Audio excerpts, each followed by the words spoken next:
Hello everyone, Ragewood here, back with another video, and today we're looking at the Angry Chicken, and by that I mean, of course, Heretical Ruins here in Dragonheir. And this is where you get your positive runes from, and it's a fairly simple dungeon. We're going to talk about the mechanics and how you probably should do it, as it were. Then I'm going to show you how I do it. So, like Ancient Battlefield, and even Vortex, my team's not the best lineup, but it works. So, not what we wanted. Just a quick one though. We'll view the info of the Phoenix first. All right. So, the dead Phoenix, Angry Chicken, inflicts burn on the entire team. Periodically, it resurrects the dead Phoenix nestlings and obtains invisibility and damage reduction. After that, it receives healing over time and increases damage dealt whilst the nestling phoenixes channel under the worshipper status.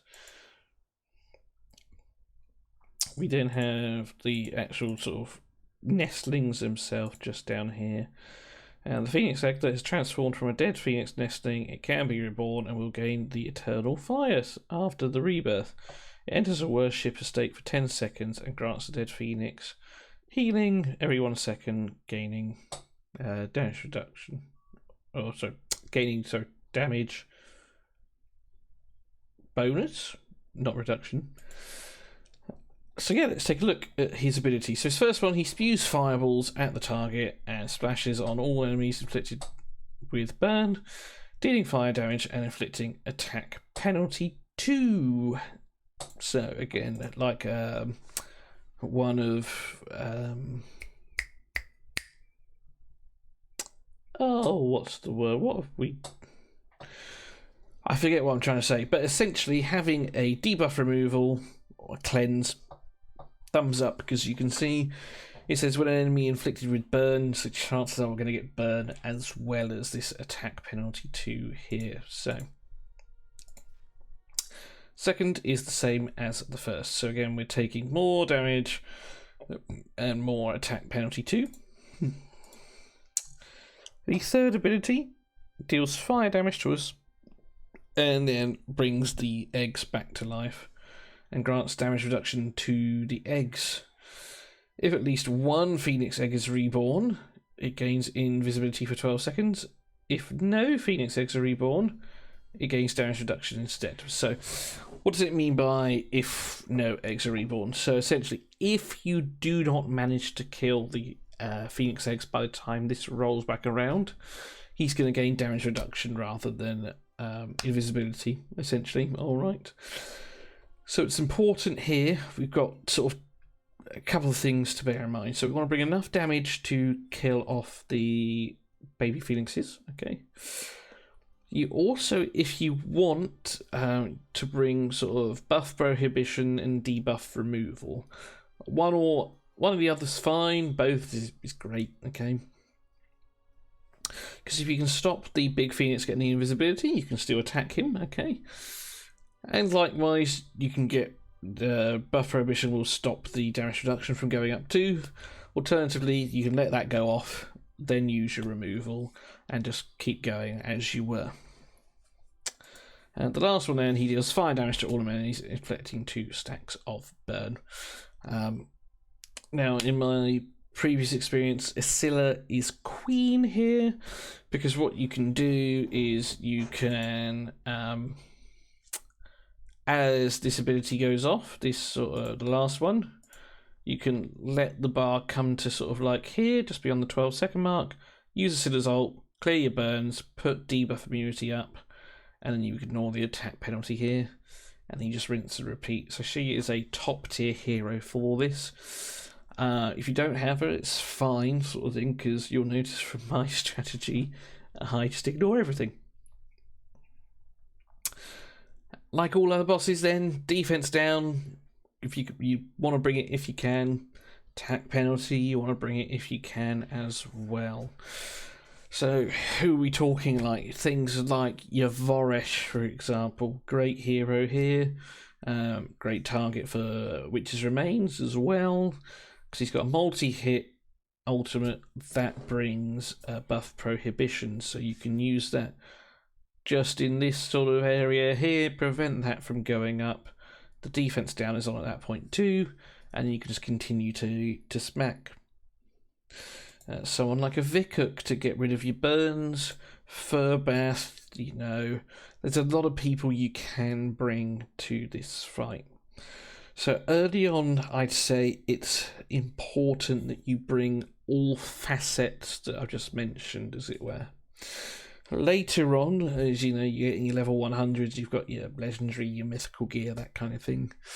It's less of an issue, as you will see from my team. So from my team, I don't have an attack down, I don't have buff removal, I am literally brute forcing it. Alright. I am using a rally team. It is not a free-to-play team. I have had my account since closed beta. So I'm not sorry for that, as it were, but it just shows you sort of what's possible. Anyway, so let's jump in. We'll take a look. So here we are. This is my team. I have Ardreth, just to bring... essentially, actually, to be fair, this is actually my Otherworld team that I just double up as my Ruins team. So this isn't perfect gear for this team, alright. But I do have the increased healing and the memory set. I'd probably swap this for a... what's it called? Ancestral protection set in the grand scheme of things, just to help the team stay alive, because you'll notice that actually I lose 2 or 3 members of my team towards the end of the first rotation. But this is what Ardreth is in, alright, but this isn't the best build. I have Alton, he is my Witch's Remains, he's in Emperor set. Again, ideally for the dungeons you want aerial, the crit damage one rather than this. But it does the job, so I'm not going to change it. But the main thing is, he is my Witch's Remains candidate. I then have Thelendor and Filto in a standard damage build. Crit capped, little bit of crit damage. Same with Filto, crit cap. Slightly less crit damage, but enough just for the fight. And then the Rinthil has the organ, and is simply here really just to boost Filto's damage. That's essentially all this for. We'll also boost Alton as well. And she's in a Puppeteer set. So to benefit the defense, I'm just actually going to swap those two around. So Alton, so Filter can also hit one of these eggs. Now I'll start the fight in a second, just here. Yeah, we've got our timing set.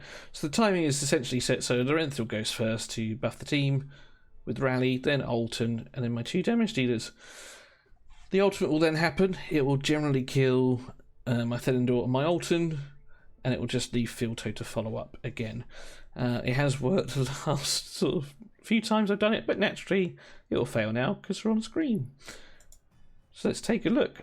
So say this is not the way to do it, but when you get to a certain stage of the game, level 100s, you can just brute force some of these things, like Angry Chicken here. So my rally goes up, then Alton goes, he places the defense down, then we smack. As you can see, Filto is coming back round to his ultimate again, and actually we killed them before that even happened. There you go, so that's the run. 21 seconds. Now the 16-second best was not actually from this team, it was from an Ice Blast team. But I can't remember what I did. So I just used this team as a guest and went from there. Defense could be good for a defense damage dealer rune. Ooh, double flats. No, we don't like those. In the bin. Trash, crit damage with enlightenment and defense. Enlightenment's great for poison heroes, but then you can't crit, so crit damage from that doesn't help. And I don't like flat defense. That one is also a sell for me. And that is a nice one there. Now I'm not actually going to run this again. But we're going to look at other heroes that I sort of perhaps mentioned. So if we come here, all right, and let's look at like buff dispelling. So these are some heroes that you could use to get rid of the invisibility, for argument's sake, and the damage reduction that the eggs put on themselves. So you've got a few options here. So